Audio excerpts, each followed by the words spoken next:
Hi guys, what's up? This is Johann and welcome to Fan Day Monday, episode 2, Ask Johann. Ang topic natin, the topic is, it's about music. You're gonna ask me stuff about music. Okay, sige na. First question is from Jasmine Young. Anong klaseng music ang nakakapag-describe sa pagkatao mo or nakakapag-describe sa'yo? So that's me. Well, let's take yung anong klaseng music, let's take it as a genre. I don't think that one genre can describe a person. I mean, people, many genres, I think people can be described or can be related to many types of music or many genres of music. For example, myself, so your question is directed towards me. So, for myself, I think that would be R&B, of course, the old school R&B, not the new stuff. The old school R&B, that Drew Hill stuff, the Casey and JoJo, maybe Stevie, but Stevie's not R&B. Stevie Wonder, and them guys, Boyz II Men, them guys. The other genre that could describe me would be rap, or in my case, I would like to say gangster rap. This is the stuff I grew up listening to, and I could relate to a lot of stuff that was being said on those records and such. My personality is kind of, I don't know how to say this, kind of rough, kind of straight to the point, something like that. But I'm also very expressive, and the stuff that I say comes from the heart. So I think those two genres of music can describe me the best. Okay, number 2. Eileen Stokedulin. What makes you and your music different from other artists? Okay, that's a very good question. As of now, I don't consider myself to have my own music yet, or I haven't brought out that much material yet that can say that I have my own style of music yet. But so far, the stuff that I've got out there, like the song Come Back to Me, For Better or For Worse, some other stuff, it usually, it's not exactly different, but it talks a lot about life experience and love, like most love songs and stuff. But I don't necessarily think I've gotten to a point where I can say that I'm exactly different from all the other stuff we hear. But I think that maybe my image for the Philippine market or the guys in the Philippines may be different or unique for that matter. Alright, I hope that answers the question. Number 3. Zambale, I'm reading this right. Where do you see yourself in the music industry 5 years from now? Another great question. I'm gonna answer it like this. I don't know where I'm gonna be in 5 years, but I hope I'll be up there in 5 years. But the thing is, the way me and my team do stuff now is we don't want to take it fast. We don't want to take shortcuts. We don't want to do it how it's been done before. Maybe abroad in the States or some other place, not in the Philippines. A lot of artists have gotten recognized and become famous because of social media. Like Boys Av, those guys. Amir, Legacy. That's kind of the path we're trying to take, but we're trying to do it here in the Philippines. And hopefully we reach it. Hopefully by that time we have achieved our goal of being recognized, respected, and it's just about it. Being recognized and respected in the music industry, even though we didn't take the mainstream route. Hope that answers the question. Alright. Number 4. Apple Mendoza Tan. Oh, Mendoza. That's my surname. Maybe we're related. I don't know. Gaano kahalaga ang pagkanta mo at ano ang meaning ng music sa buhay mo? Well, it's a really good question, but the answer is really simple. Music is my life. Before music, I didn't know what to do with myself. I didn't know where I was going. I didn't know what I wanted to do with my life. Before I did music, I was just hanging out, In Tagalog, tambay lang ako. Tambay lang ako dati. I used to hang out, do some stuff that didn't really contribute to society or whatever.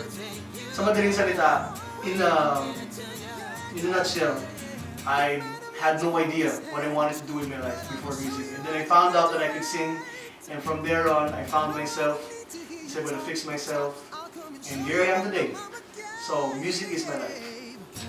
Number 5, JC Colantes. Okay, it's my parents' birthday on the 23rd and 30th. Oh, that's my dad's birthday on the 30th also. Cool. What song is perfect for loving parents? Well, actually, that depends on your taste. But if you were to ask me if I were to pick a song for my parents and your parents in this case, I think Through the Years would be good. You guys have gotta watch out. You guys gotta watch out for that. Because I'm gonna bring out a version of that pretty soon.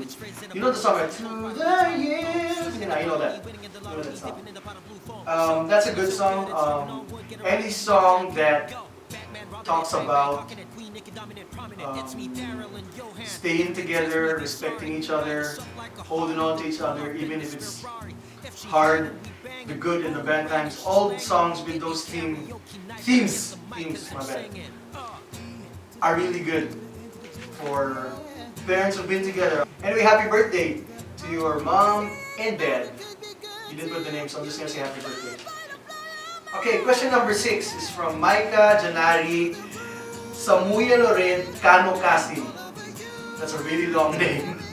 Anyway, the question is, what is the significant relationship between being a parent and a musician? Okay, once you're a musician, usually the standard stuff that musicians do is play in a band. When you play in a band, you usually play at night. When you play at night, you usually get home late. When you get home late, you wake up late, and your day is kind of skewed. It's not like the normal folks' time where you wake up at 7 or 8 a.m. and you go to bed at like 10. In our case, we go to bed at like 4 or sometimes even 5 or 6, and we wake up at around lunchtime because the days are, not in line. Anyway, for me, that presents a problem sometimes if you have kids, because sometimes you don't have time to sleep.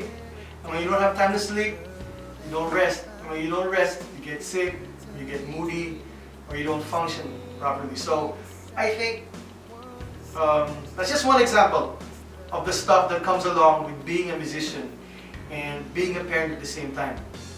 Another thing is, if your kid is already going to school, or she has friends that ask her, what does your dad do for a living? Or what does your mom do for a living? Some people don't give as much respect to musicians, because when for example, if your daughter or your son says, my dad is a musician, he's a singer. Okay. Singer lang pala siya, o banda lang siya. So sometimes that can hurt your child's feelings, or it can hurt your feelings as well as a musician. But that's not important, because if you do what you love, it's all that matters, and you do it right, it's all that matters.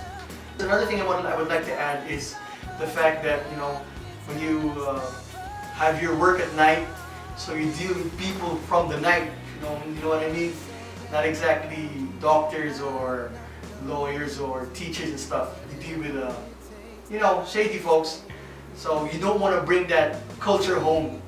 You don't want to bring that world home, because once your kids get a taste of that, or they start seeing that it's maybe normal, you might become curious and try to find out for themselves in the wrong way. You know what I mean? I hope that answers your question, because it's kind of a complicated question. Okay, number 7 is from Marigold Dahino Basan. It says here, I really want to sing in front of many people, but I have stage fright. Can you share how to conquer this fear? Okay, I can help you with this. I learned to sing when I was 19. Before that, I couldn't sing at all. I was so shy. I couldn't even, say stuff in front of my grandparents without shaking.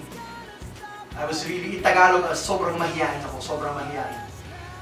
how did I unlearn that? How did I conquer that? Well, what I did was, actually it's kind of cliche, but it really works.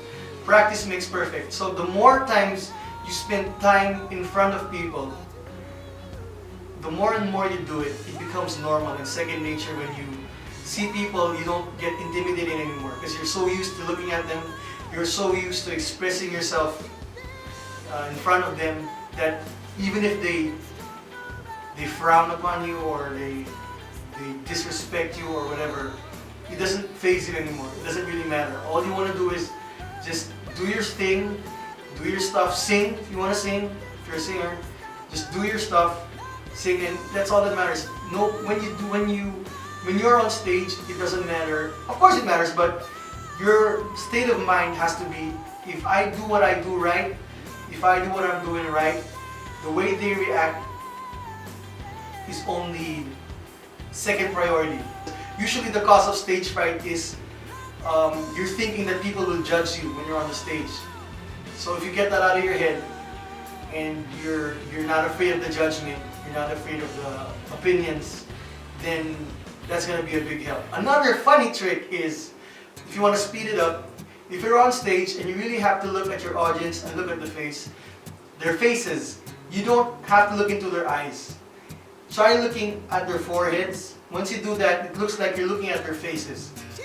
And that gives the illusion that you're actually connecting with the crowd, when in fact you're just looking at their foreheads. It's a funny piece of advice, but it's worked for me when I was starting out. I hope that helps. I hope that helps. Really, really hope that helps. This is from my good friend, Geraldine Razan. Hi, Jane. I'm sure this is a crazy-ass good question. Pag nakapasok ka sa blind audition ng The Voice Season 3, bet you guys know what that is, ano ang kakantahin mo? Sinong coach ang pipiliin mo at bakit? Okay, let's answer it one by one then. Okay, the first part of the question was, actually it's not a question. Pag nakapasok ka sa blind audition ng The Voice, that's assuming that I will join The Voice Season 3. So sadly enough guys, as of now, the way things in my career are going and the way, the mindset I have right now, I don't plan on joining The Voice Season 3. So for all of you guys messaging me every day, I get at least like 50 messages a day asking me, are you going to join The Voice Season 3? During The Voice Season 2, they were asking me, are you going to be on the show? Etc. Because you know, your friends are on the show, all that stuff. I didn't reply to their messages because the fact was I didn't want to join.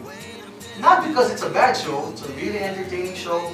There are really good singers, the judges are really, really good. And it's really about music. It's just not my cup of tea.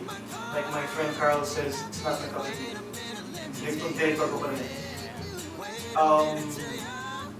I just have another flow I want to go with. You know what I'm saying? Anyway, ano ang kakantahin mo?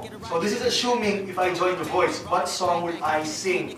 I think that if I wanted to stand out from all those great singers on the show, or on season 3, if I would join, I think I would sing Listen. Why? Because first of all, Beyonce sang that song, and Beyonce is a woman. I'm a man, but I can sing that song, and I think that would make me stand out from the crowd. So that's what I would sing. Now, sinong coach ang pipiliin mo at bakit? I would choose Coach Bamboo. Because I've been watching The Voice since season 1, season 2 here in the Philippines, and I like the way Bamboo handles his stuff, man. He knows his stuff. For me, he knows his stuff because his taste, I think, is the same with me. I mean, he goes for quality, he goes for uniqueness, he goes for being genuine. He doesn't go for the technical stuff. He doesn't go for the flash or the, all that in Tagalog, mga palabok. He doesn't fall for that stuff. He goes for what's raw, what's real. Because when you sing, it has to come from here, not from here. Here first, and then here. That's the way Bamboo sees stuff. That's the way I understand it when I watch him coach and judge on TV. That's the way you understand that stuff. And I would definitely choose band because that's the way I see music. And I think that assuming that he chooses me also, if his chair turns and he wants me on his team, I think I could learn a lot from that because he's a legend and he wouldn't be where he is now if he didn't know what he was doing. I hope that answers your question, G. Okay, this is the last question. M-Faye, I don't know if I'm reading this right. M-Faye Colets. Kailan mo na-realize na maganda boses mo na pwede ka pala maging singer? I found out that I had a singing voice when I was around 19 or 20 years old. I found out because I was working at a pool hall. I was, nagsiset ng bilyaran, I used to set the tables. To make a long story short, one of the players was in a band. He heard me singing along to a song that was playing on the radio and he said, "Dude, you can sing."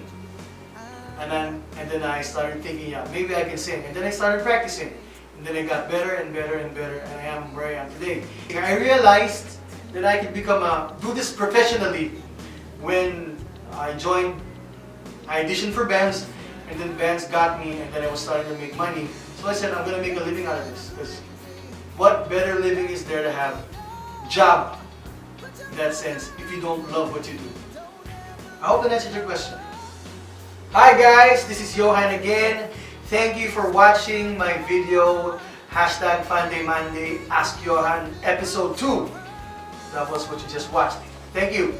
And if you guys liked it, please don't forget to like and share my stuff and follow me on these following pages, websites, or whatever. I like you. I like you too, Carl. Approve. Okay? So that's Twitter, Instagram, YouTube, and Facebook. Okay, so watch out because once a month we're gonna be doing this Ask Johann stuff. That's #FunDayMonday. Don't forget to like my page on Facebook. I like you. Let's build the family, man. Build the family. Yes, Carl, you can like again. All of you can like my stuff if you like it.